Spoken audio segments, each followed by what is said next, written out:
Bhrigu was one of the Saptarishis. He looked into the future and said, this is how human beings will be.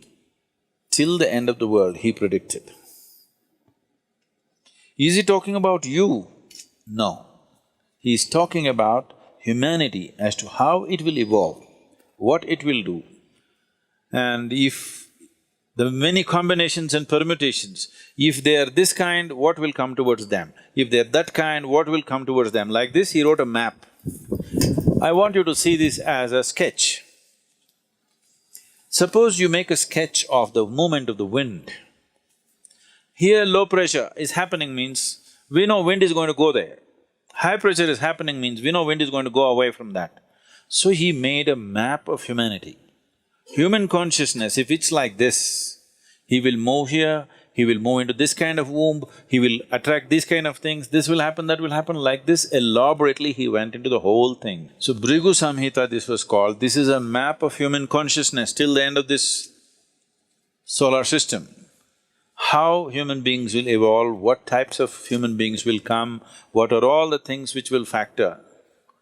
How to read this? He trained people. If an elaborate map is made of something, suppose you take have you seen a topographical map? Not the regular map. Have you seen the Geological Survey of India or the United States, they have this thing. Have you seen these maps? It will take a certain amount of training to read the map, it's all written there. Or have you seen the aeronautical maps? They're really complex, okay? If you want to fly from one part of the world to another, there is an aeronautical map. Unless you're well-trained, I've gone through these exams and I've passed the exams, but I don't think I can navigate from here to, let's say, South America successfully, because the planet is round, it's spinning, time zones are changing. All this is factored into the map. Somebody who knows how to read it, in 2 minutes he knows exactly what it is, coordinates, he will write and he knows where to go. Otherwise, if you don't know how to read it, you spend days with it, months with it, you do not know. So when he wrote this elaborate map of human consciousness, he trained people with a certain dimension of intuitiveness to read this, because this was not all logical stuff. So these people maintained this tradition and came, and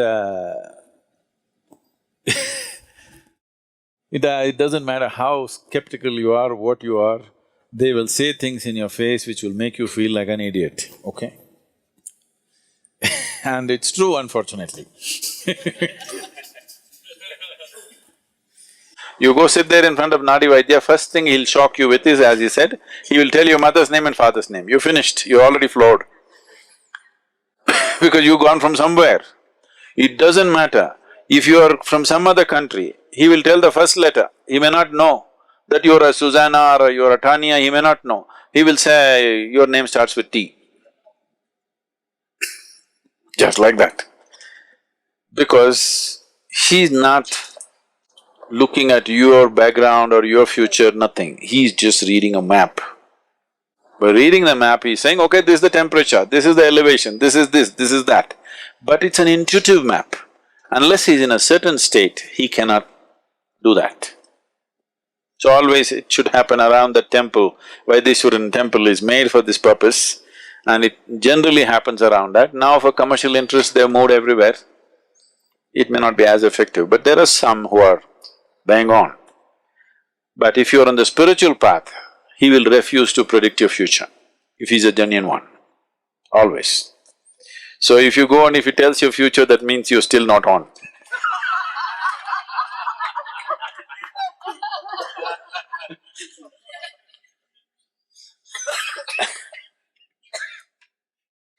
So,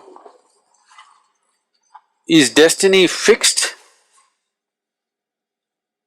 Destiny is not something that's fixed by somebody, it is your own karma. So your software is in a certain way, so naturally it'll function that way. Suppose you have a certain type of software on your computer, whatever you do, it'll do the same thing, isn't it? But can I smash the computer and stop it? I can. But still if you turn it on, the same hard drive, same thing will come on in a new computer.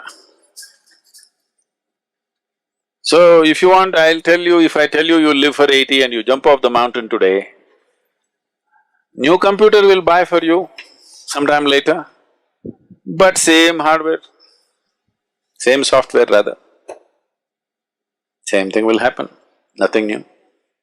So they're looking at that aspect of life and trying to interpret it in physical terms, which is an interpretation, where there could be mistakes, always. That interpretation may not always be right. But the reading, the fundamental reading, what is the altitude, what is this, what is that, is correct. How to interpret it is the expertise of an individual person. Not everybody can interpret the same way. So this whole science developed Bhrigu Samhita, but if you're on the spiritual path, they'll refuse to say because no reading for you. You don't belong in that range.